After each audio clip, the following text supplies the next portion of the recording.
வைசாக் வந்தால் எல்லாருமே பீச்சுக்கு தான் போவாங்க. ஆனால் நான் கொஞ்சம் ஓவராக பிளான் போட்டுட்டேன். ஒரே நாளில் எனக்கு ரோப் கார்லேயும் போகணும், டாய் ட்ரெயினில் சுற்றணும், ஏரோப்ளேனை பார்க்கணும், சப்மரீன்குள்ளே போகணும், டாப் வியூவிலேருந்து மொத்த வைசாக் சிட்டியும் பார்க்கணும், அதுவும் தனியாக பார்க்கணும்.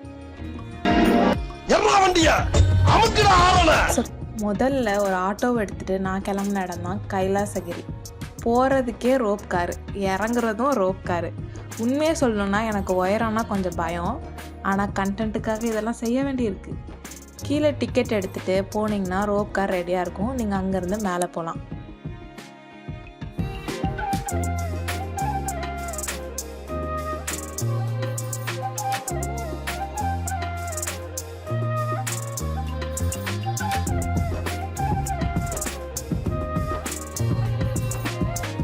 மேலே போக போக இந்த கடலும் சிட்டியும் செம்ம அழகாக இருந்துச்சு. கீழே பார்க்க கொஞ்சம் பயமாக தான் இருக்குது, நேராக பார்த்தா செம்ம அழகாக இருக்குது. இந்த மாதிரி வியூவுக்காகவே ரோப் கார் டிக்கெட் எடுத்தது ஒர்த்து.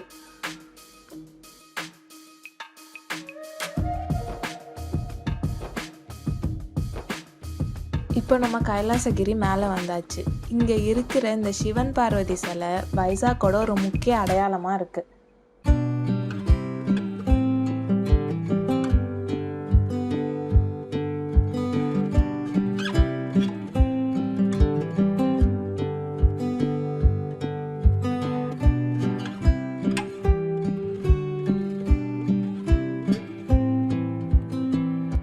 ஸோ அப்படியே அவங்களுக்கு ஒரு வணக்கத்தை போட்டுட்டு திரும்பி பார்த்தா ஒரு சூப்பரான ஸ்பாட்டு.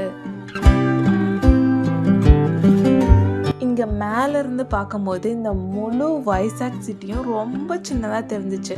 அந்த கடல், அந்த மலை, செம்ம வியூவுங்க. பார்த்து வேற லெவல். வெயிலாக இருந்தாலும் ரொம்ப கம்ஃபர்டபுளாக இருந்துச்சு மேலே. இங்கே ஃபோட்டோ எடுக்காமல் போனால் வீட்டில் நம்மளை நம்ப மாட்டாங்க. அதனால் 2-3 ஷார்ட்ஸ் எடுத்துகிட்டு இந்த இடத்த விட்டு மூவ் ஆனேன்.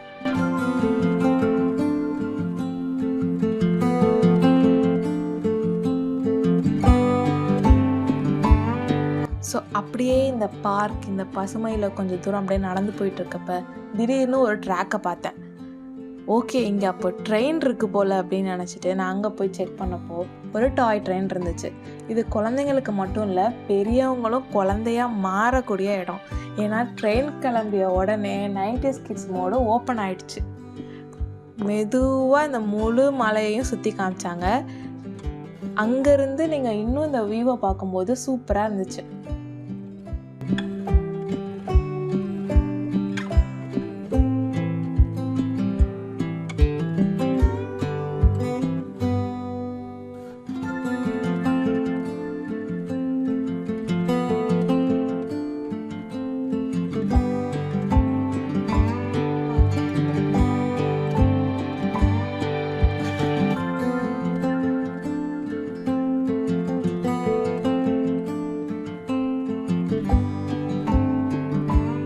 ஸோ அழகாக இந்த இடத்தெல்லாம் சுற்றி பார்த்துட்டு அப்படியே கீழே வரும்போது என்னடா இங்கே திடீர்னு நம்ம ஊர் பேர் இருக்கேன்னு பார்த்தேன்.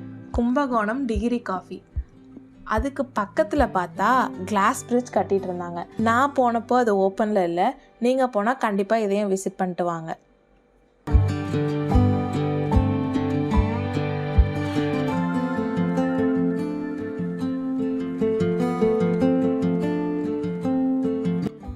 ஸோ இந்த இடத்த அப்படியே கொஞ்சம் நேரம் சுற்றிட்டு போனீங்கன்னா அகெயின் அந்த டிக்கெட்டை காமிச்சு நீங்கள் ரோப் காரில் ஏறிக்கலாம்.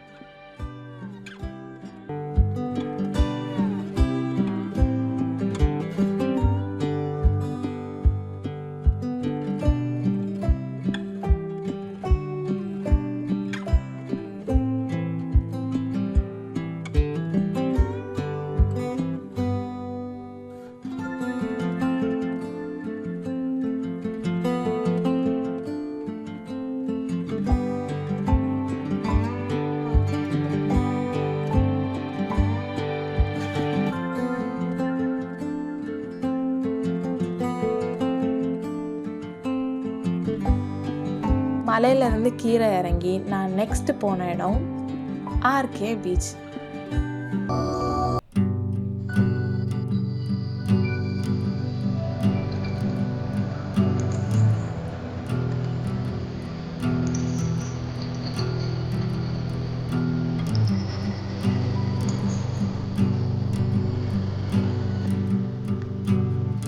என்னடா காஸ்டியூம் மாறி மாறி வருது, ஒரு நாளில் பார்த்தேனேன்னு வந்து கமெண்ட் பண்ணாதீங்க.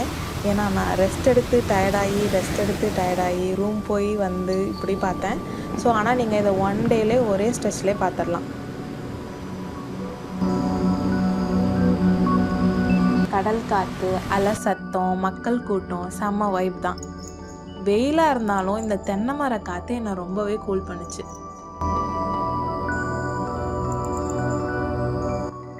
சரி, அப்படியே கொஞ்சம் தூரம் நடந்து போனால் வெக்க தாங்காமல் தடன்னு வந்துருச்சு. சரி, ஒரு ஜூஸை குடிப்போம் அப்படின்ட்டு ஒரு ஜூஸை வாங்கி குடித்தேன்.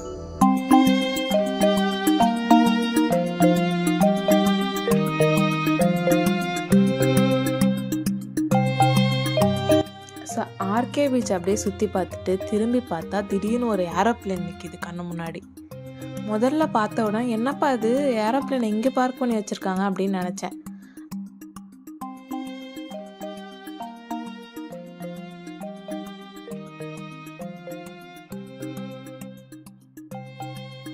இது சாதாரண விமானம் இல்லை.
கிடச்சிருச்சு. இப்போ கடலுக்கு அடியில் போகலாமா? என்ன யோசிக்கிறீங்க? அதுதாங்க இது. பார்க்குறதுக்கு இரும்பில் செஞ்ச மீன் மாதிரி இருக்கே, இது மீன் கிடையாது, சப்மரைன். ஐஎன்எஸ் குருசுரா சப்மரைன் சொல்கிறாங்க. 1969லேருந்து இதுவும் சுமார் 31 வருஷமாக மக்களுக்கும் நாட்டுக்கும் சேவை செஞ்சு இங்கே காட்சிப்படுத்தப்பட்டிருக்கு. உள்ளே போனதுமே ஒரே ஷாக்கு. இவ்வளோ சின்ன இடத்துல எப்படி இருந்திருப்பாங்க அப்படின்னு யோசித்தேன். நான் 5 நிமிஷம் இருந்ததுக்கே எப்படா வெளியே வருவோம் அப்படின்னு தலை சுற்றிருச்சுங்க. ஆனால் நம்ம கடற்படை வீரர்கள்லாம் மாத கணக்கில் இங்கே இருந்து வேலை பார்த்துருக்காங்க நம்ம நாட்டை காப்பாற்றுறதுக்காக. உண்மையாகவே அவங்கள நினச்சா ரொம்ப பெருமையாக இருக்குது. இதுதான் அவங்க தூங்குகிற இடம். அவங்களோட ரெஸ்ட் ரூம்ஸ் பாருங்கள். சமைக்கிற இடம் எவ்வளோ குட்டியாக இருக்குன்னு பாருங்கள்.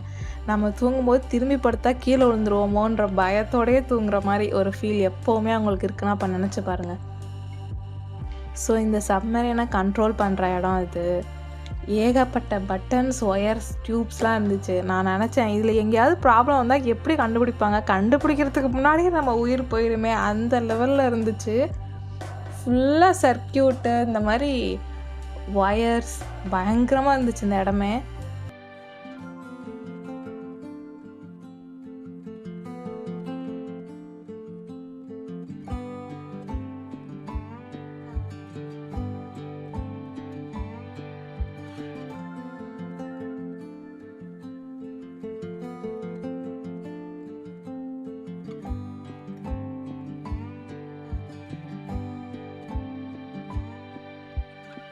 சப்மரியனோட வெப்பன்ஸ்லாம் எங்கே லோட் பண்ணுவாங்க அது அப்படின்ற எல்லா டீட்டெயில்ஸுமே இங்கே இருந்தவங்க நமக்கு வந்து சொன்னாங்க.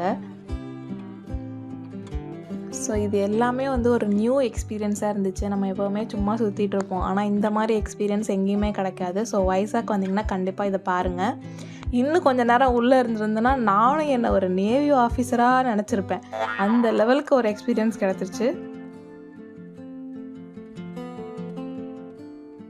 ஸோ இந்த வீடியோவில் ஒரு நாளில் நீங்கள் இந்த பிளேஸ் எல்லாத்தையும் அழகாகவே கவர் பண்ணலாம். நிறைய நினைவுகளோடு நீங்கள் திரும்பலாம். இந்த வீடியோ உங்களுக்கு பிடிச்சிருந்துச்சுன்னா மறக்காமல் லைக் போடுங்க. கமெண்ட்டில் உங்களுக்கு ரொம்ப பிடிச்ச இடம் எதுன்னு சொல்லுங்கள். இன்னும் இது மாதிரி நிறைய ட்ராவல் வீடியோஸ்க்கு மறக்காமல் என்னை சப்ஸ்கிரைப் பண்ணிக்கோங்க. அது எனக்கு ஒரு எனர்ஜி பூஸ்ட்டாக இருக்கும். அடுத்த பயணத்தில் மீண்டும் சந்திப்போம். அது வரைக்கும் பாய் பாய்.